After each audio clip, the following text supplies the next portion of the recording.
Welcome, everyone. We're diving deep into the manatee story along Florida's East Coast, a tale of challenges and triumph in conservation, yeah? Absolutely, it's really gripping. So, we're talking about manatees, the ones that faced a serious crisis from seagrass loss, right? Exactly. The Unusual Mortality Event, or UME, kicked off when researchers noted a spike in manatee deaths due to starvation. It all started around December 2020 and ran through April 2022.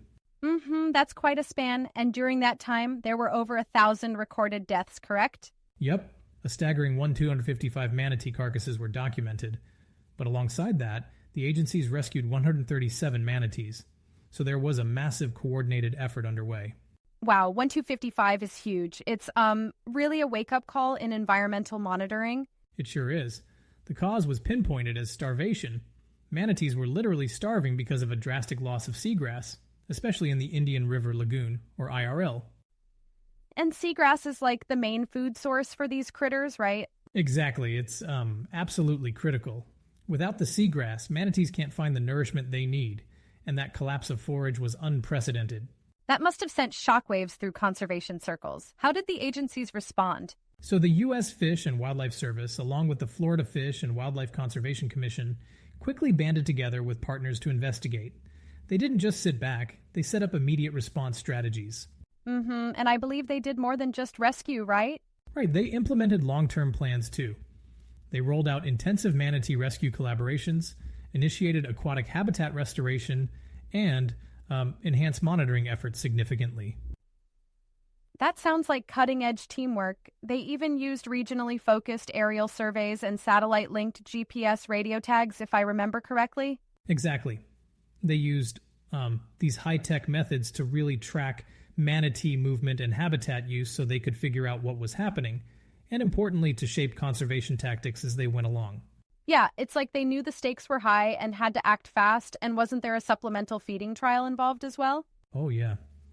During the winter seasons of 2021-2022 and 2022-2023, staff and volunteers provided at least 600,000 pounds of leafy greens to manatees. It's like giving them a nutritional boost while the natural seagrass was still struggling to come back. Impressive. It's almost like a stopgap measure while nature was doing its thing. Absolutely. It was a critical intervention. This, coupled with the extensive rescue operations, really underscored the collaborative spirit among the agencies and partners on the ground. Yep, and the collaboration extended beyond just the federal and state agencies. There was also the Manatee Rescue and Rehabilitation Partnership, right?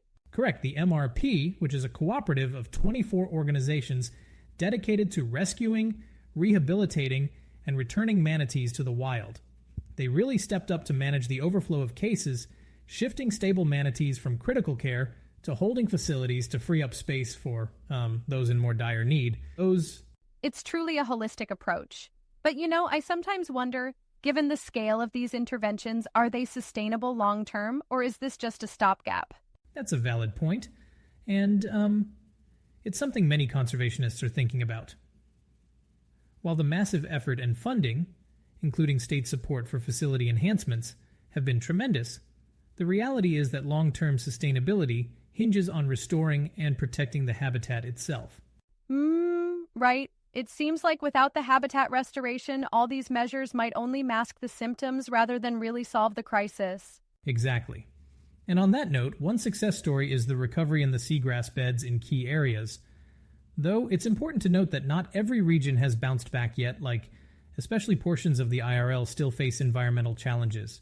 Yeah, and those lingering problems could mean future issues if coastline development and watercraft collisions aren't managed carefully.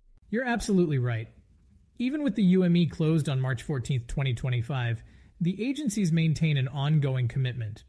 They've not only closed the event by metrics like no starvation-linked deaths for 2 years, but are also actively monitoring manatee population health, observing, for example, mating herds and cow-calf pairs that signal a positive trend.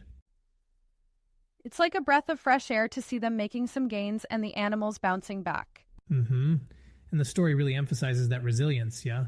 It's like a reminder that with coordinated efforts and data-driven strategies, even severe ecological setbacks can be combated. Now, I've got a question. Do we know if these measures, like the supplemental feeding or habitat restoration, have created any unintended consequences or are entirely beneficial? That's a good one. There have been some concerns like the risk that supplemental feeding might create dependency, but the overall consensus is that given the dire emergency, it was a necessary reactive measure while the long-term restoration caught up.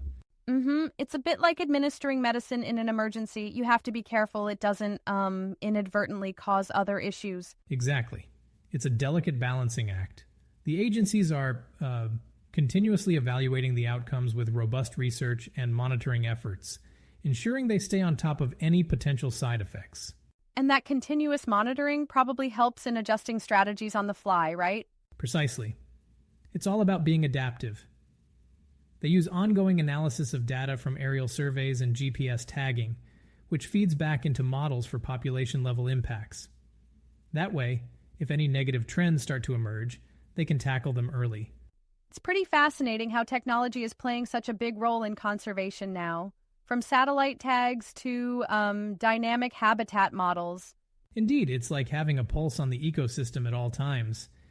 And, it's really encouraging to see that manatees are, in many ways, showing signs of recovery. Their physical condition is better, and they're engaging in breeding behaviors. Yeah, seeing cow-calf pairs and mating herds in the water definitely signals hope on the horizon. Absolutely, it's a testament to what can happen when dedicated agencies, researchers, and volunteers work in concert, but it also serves as a reminder that conservation is never a one-and-done deal. Continuous effort and vigilant monitoring are key. Indeed, the story of these manatees tells us a lot about resilience, teamwork, and the ongoing battle to maintain healthy ecosystems. It's been a wild ride, but one filled with learning and inspiration.